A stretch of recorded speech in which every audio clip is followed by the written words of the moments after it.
Nous sommes dans le sacrement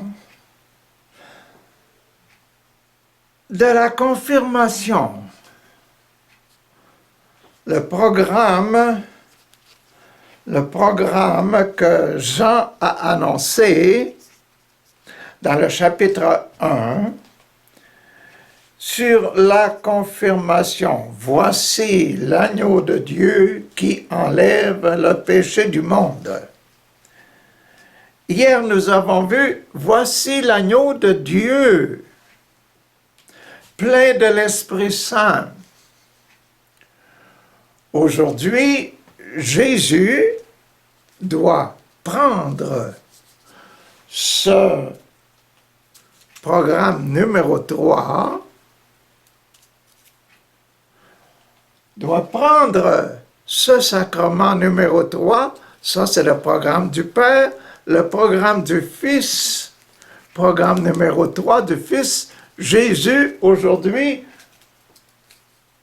continue d'expliquer du numéro 5 jusqu'à 7, 5, 6 et 7, les sacrements avec les sacrements de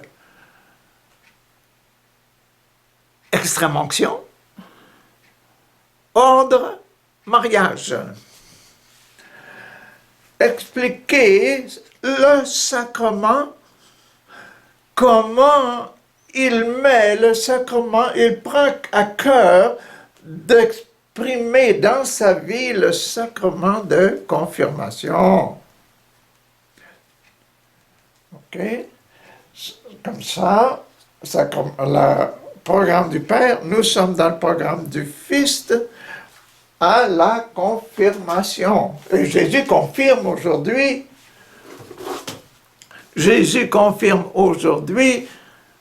qu'il efface les péchés du monde.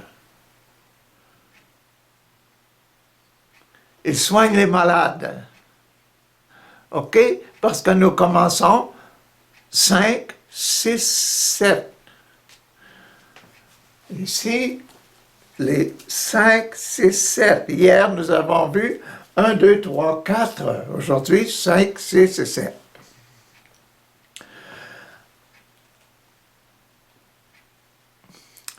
Quel est l'esprit que nous devrons avoir? Quel est l'esprit que Jésus doit avoir devant un malade? C'est ce que nous allons découvrir. Le titre, nous sommes au chapitre 8. La femme adultère. La femme malade spirituellement.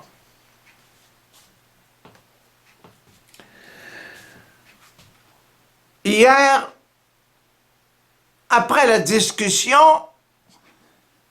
tout le monde s'en allait chez eux parce que Nicodème a dit, avant d'arrêter quelqu'un, il faut le juger.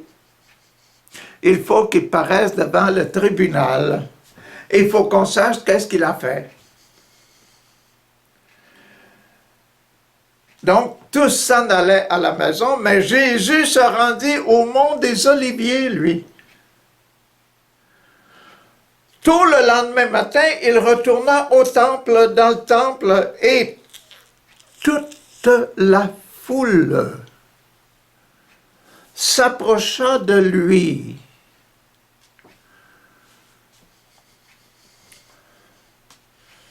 C'est quand même drôle que toute la foule du temple se rapproche vers Jésus, qui n'est pas un rabbi, qui n'est pas un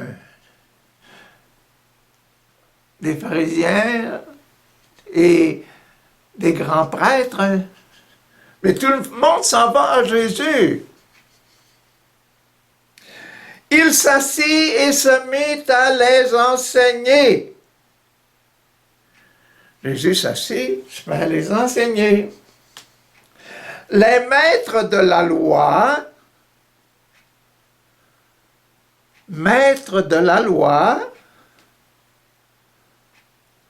Et les pharisiens lui amènent alors une femme qu'on avait surprise en train de commettre un adultère. Apporte à Jésus une femme qui était prise en adultère. C'est quand même drôle.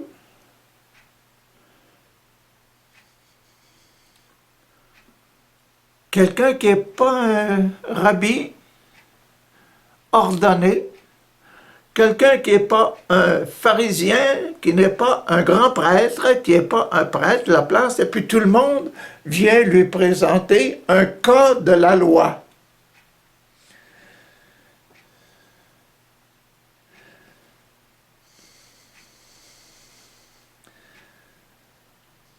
Il faut bien accepter que toutes ces autorités-là, ils voulaient le tuer. Il y avait dans leur plan de le tuer, soit qu'on va trouver une raison de le faire tomber. Les maîtres de la loi, les pharisiens, lui amenèrent alors une femme qu'on avait prise en train de commettre un adultère. Et ils la placèrent devant tout le monde. Et dirent à Jésus, Jésus, Maître, cette femme a été surprise au moment même où elle commettait l'adultère.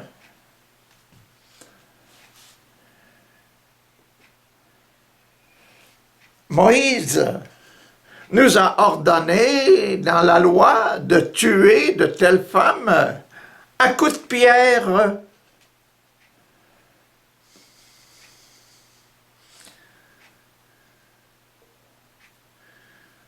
Et toi, qu'en dis-tu? Vous voyez le piège?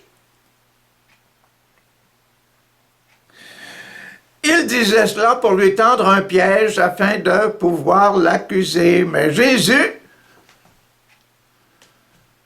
se baissa.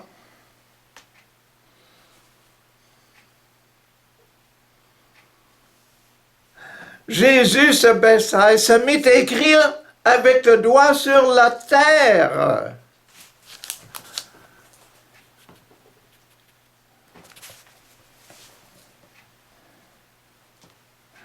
Comme il continuait à le questionner, Jésus se redressa et dit,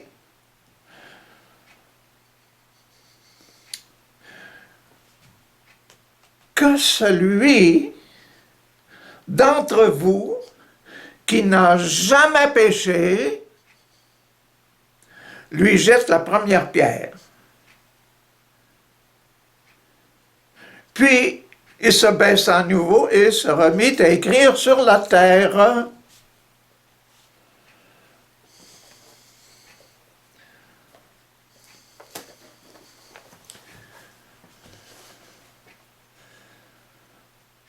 On pourrait dire que Jésus n'est pas seulement devant une malade, mais il est devant des malades.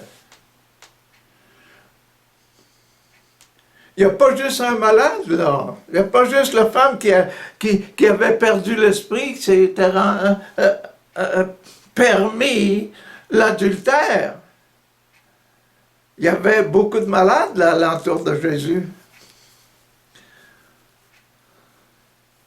Malades dans leur cœur. Que celui d'entre vous qui n'a jamais commis un péché, que celui-là jette la première pierre. Une chose à bien piger ici, c'est on est dans le sacrement des malades. OK? On est dans le sacrement des malades. Quand tu as un malade dans la famille, qu'est-ce que vous faites? Vous lui tirez des pierres? Non, vous le soignez, vous achetez de la médecine et vous le soignez.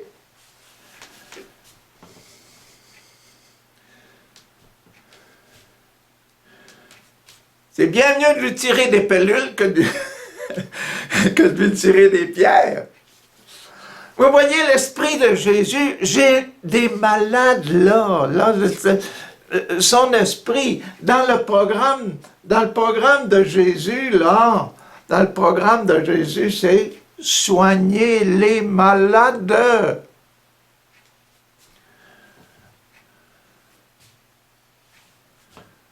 Je dois me confirmer comme étant quelqu'un qui prend soin des malades. Je vais avoir un cœur qui aime les malades.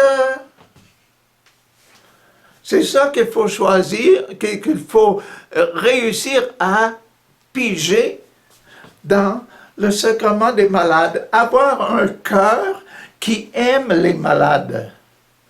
Un cœur d'infirmier, un cœur d'infirmière, un cœur de médecin qui aime le malade et qui le guérit. C'est ça que Jésus montre ici. Et c'est ça que Jésus va confirmer. OK, il dit...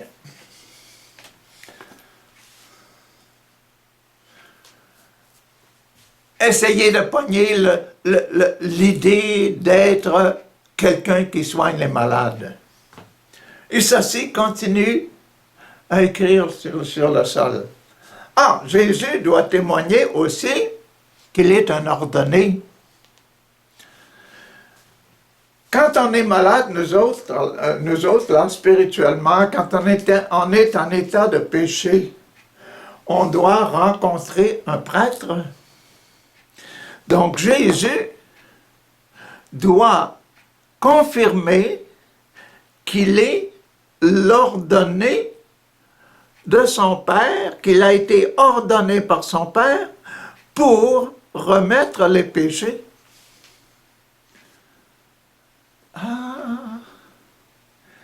C'est ça qu'on va voir là dans les versets de 8 à 11. On a vu de 1 jusqu'à 8, là, prenons de 8 à 11. Puis il s'abaissa de nouveau et s'était mis à écrire sur la terre. Quand ils s'entendirent ces mots, ils partirent l'un après l'autre, les âgés d'abord,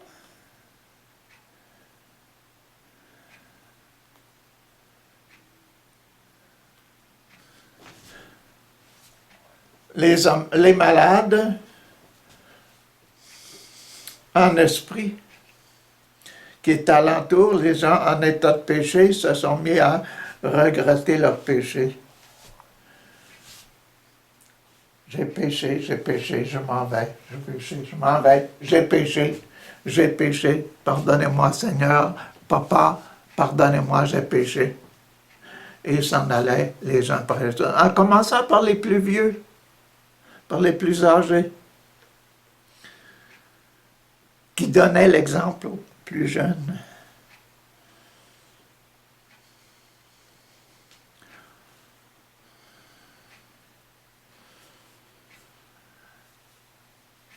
Les plus âgés d'abord.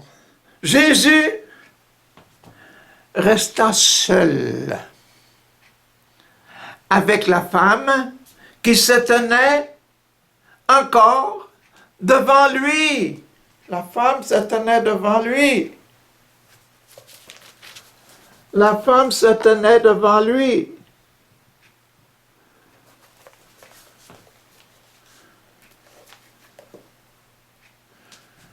Alors, il se dressa. Il se redressa et lui dit, « Femme, où sont-ils? »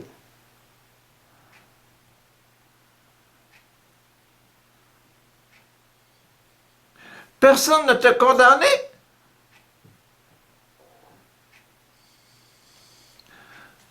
Personne, maître, répondit-elle.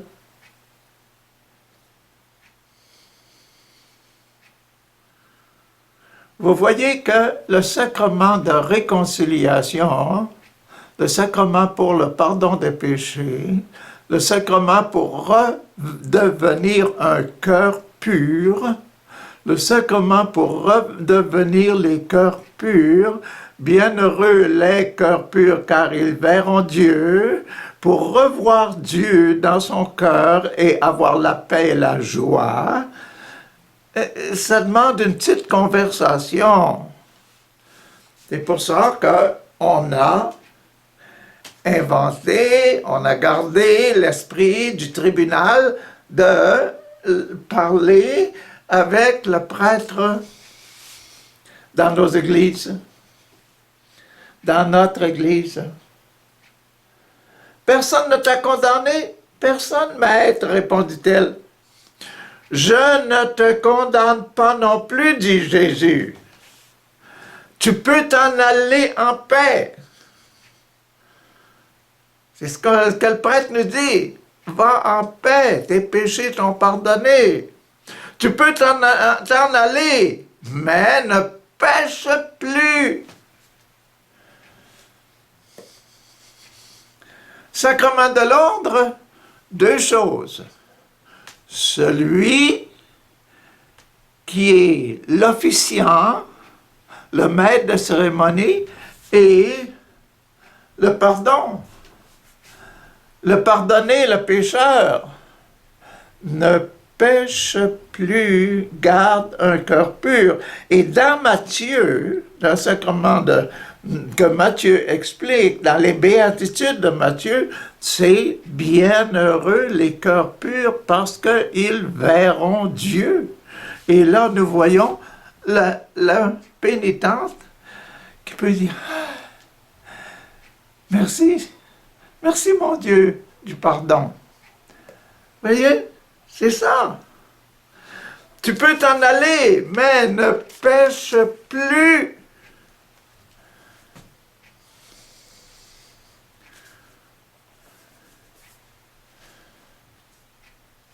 Ça finit là pour le sacrement de l'ordre.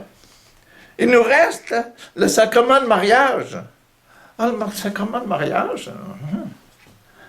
Le sacrement, évaluer le sacrement, c'est quoi? La fidélité. Évaluer la fidélité de la personne.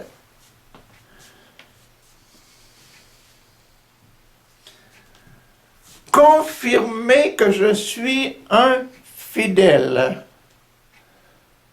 C'est ça que Jésus va faire dans le reste, là, des versets 12 jusqu'à la fin, jusqu'à 20. De 12 à 20, Jésus va confirmer et que j'aime mon papa et que je l'aime et que je lui suis fidèle. Il va le confirmer. Jésus adressa de nouveau la parole à la foule et dit, quoi? Je suis la lumière du monde.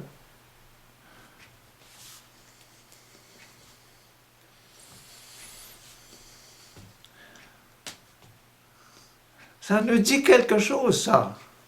Le Verbe était la lumière et le Verbe était la vie.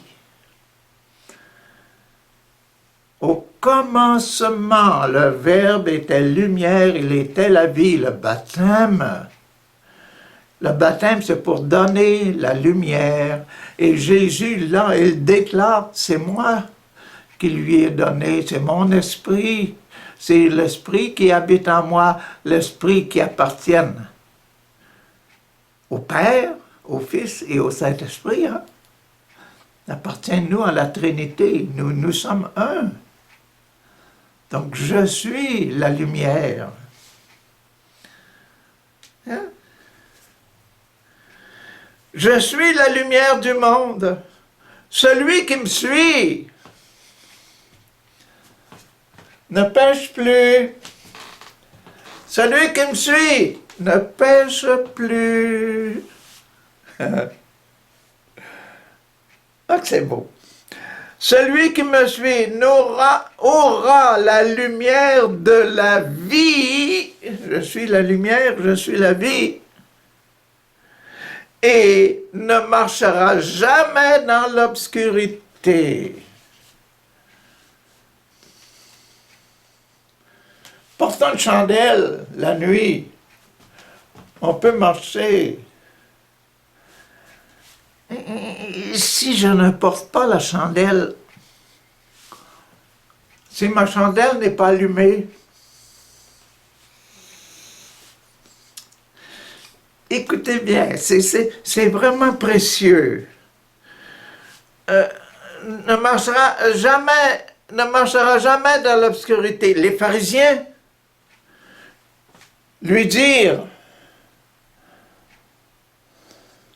tu te rends témoignage à toi-même. Ce que tu déclares n'a pas de valeur.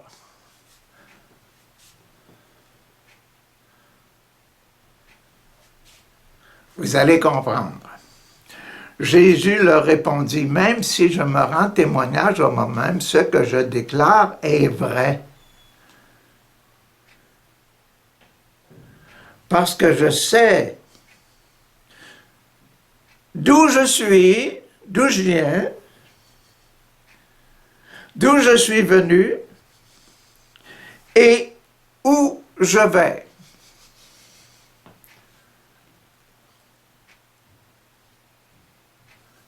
Mais vous ne savez d'où je viens, ni où je vais.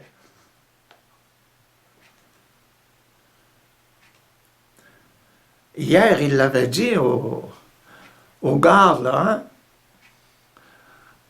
Je vais aller voir mon père et puis vous ne me trouverez pas.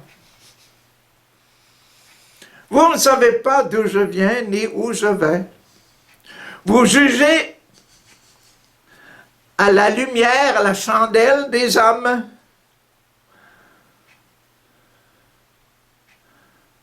Vous jugez. Moi, je ne juge personne.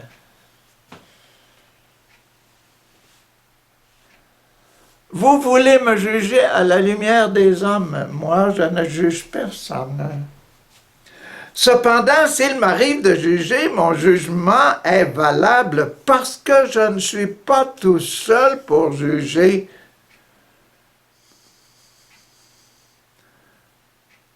Mon jugement est valable parce que je ne suis pas tout seul pour juger.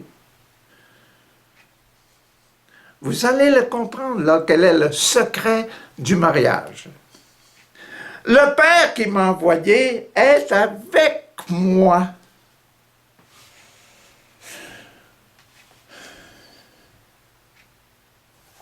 Il est écrit dans votre loi que quand deux personnes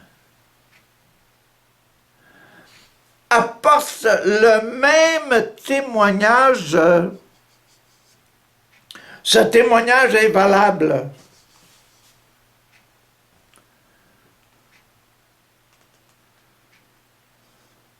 Dans notre loi, dans votre loi, il est écrit quand deux personnes se mettent d'accord sur une chose, ce qu'ils disent est valable. 2, 1. Mariage. Valable. Tant qu'ils restent unis. Ah.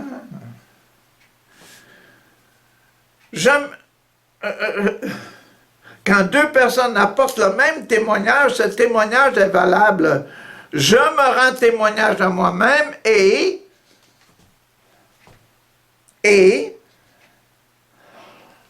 le Père qui m'a envoyé témoigne aussi pour moi.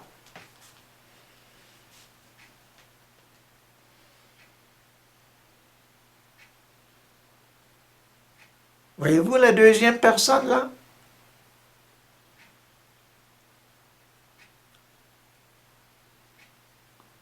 Est-ce que vous la poignée, la prenez comme il faut, là? Est-ce que vous la saisissez comme il faut? Il y a une deuxième personne en vous, là, que le Père, le Fils et le Saint-Esprit qui font un sont là dans votre cœur et que vous êtes toujours deux.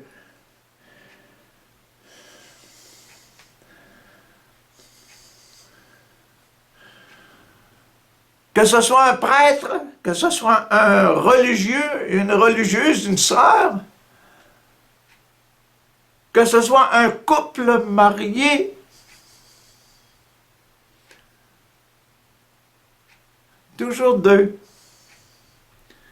Et le couple, toujours deux, parce que le couple, quand ils sont deux, sont supposés de faire un. Un plus un, ça fait deux.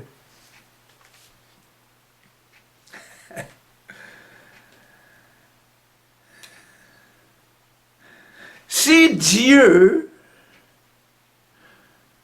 me dit, ah, je suis content de toi parce que tu as fait ci, tu as donné aux pauvres, tu es allé visiter les malades, tu as vêtu ceux qui étaient nus, etc. S'il est content de moi, à l'intérieur, je suis tellement heureux parce que nous sommes deux. Il y a Dieu et moi. Et moi,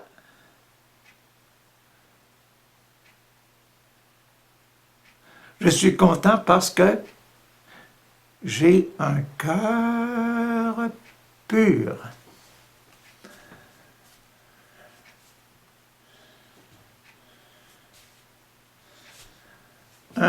Un cœur qui voit Dieu.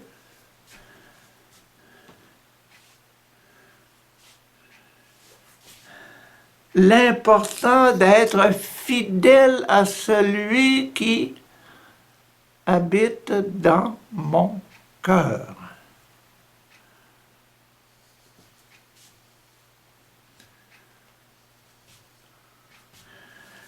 Quand je vais fermer les yeux à l'heure de la mort,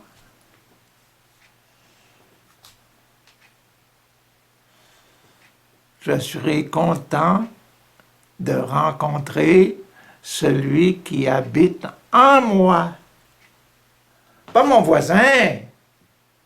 Mon voisin est déjà un secret un trésor que je garde en moi parce que j'ai voulu le garder.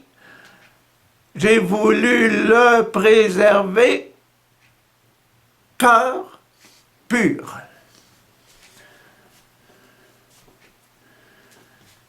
Et quand lui aussi, il quittera la terre à son dernier jour, rencontrer son Père, il sera prêt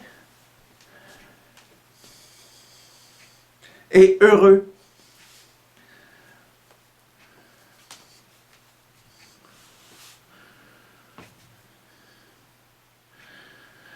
Il est écrit dans votre loi que quand deux personnes apportent le même témoignage, ce témoignage est valable. Je me rends témoignage à moi-même et le Père qui m'a envoyé témoigne aussi pour moi. Et ils lui demandèrent, où est ton Père? Jésus répondit, vous ne connaissez ni moi, ni mon Père. Si vous me connaissiez, vous connaîtriez aussi mon Père.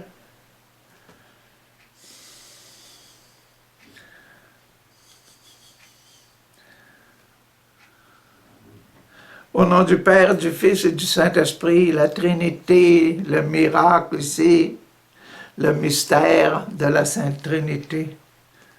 C'est tellement formidable, c'est tellement beau.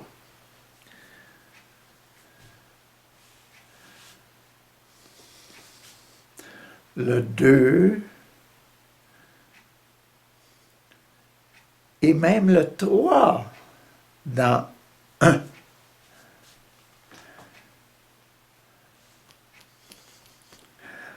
Donc, vous voyez que le sacrement du mariage que Jésus prend en main, c'est nous faisons un. Nous sommes deux, papa et moi, mais nous sommes un parce que nous nous aimons l'un et l'autre. Nous faisons le 3 dans 1. Nous avons le même esprit, nous avons le même témoignage. Et c'est ça qui est le sacrement de mariage.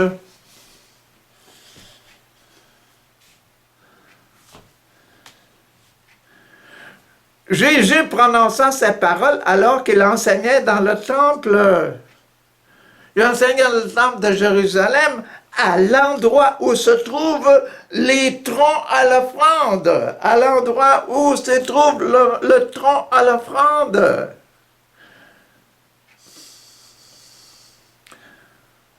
À notre mort, nous sommes à l'endroit où se trouve le tronc de l'offrande. Nous allons déposer notre vie. Et si nous sommes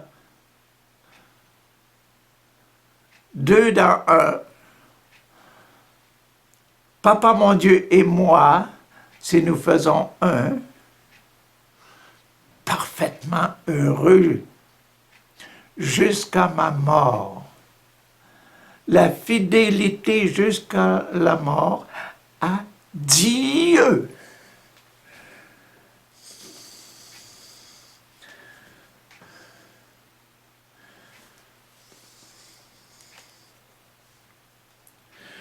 Personne ne l'arrêta.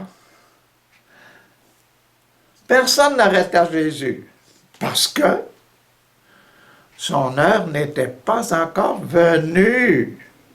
Son heure n'était pas encore arrivée.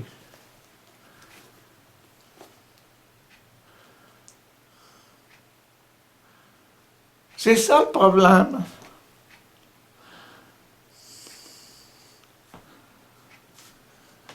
C'est bien ça le problème.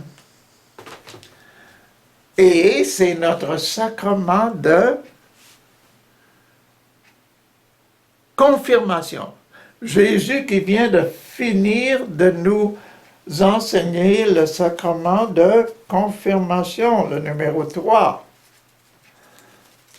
Sacrement de confirmation, le numéro 3. Demain, nous allons rencontrer dans le programme de Papa, le numéro 4. Le numéro 4, Eucharistie. Le sacrement de l'Eucharistie, demain. Merci Jésus de nous avoir montré aujourd'hui comment penser à notre sacrement de confirmation. Comment nous confirmer nous-mêmes en passant par tous les sacrements, les 7 sacrements. Merci, Papa mon Dieu, merci pour ta présence en mon cœur et pour ta présence dans tous ceux qui m'entourent. À demain.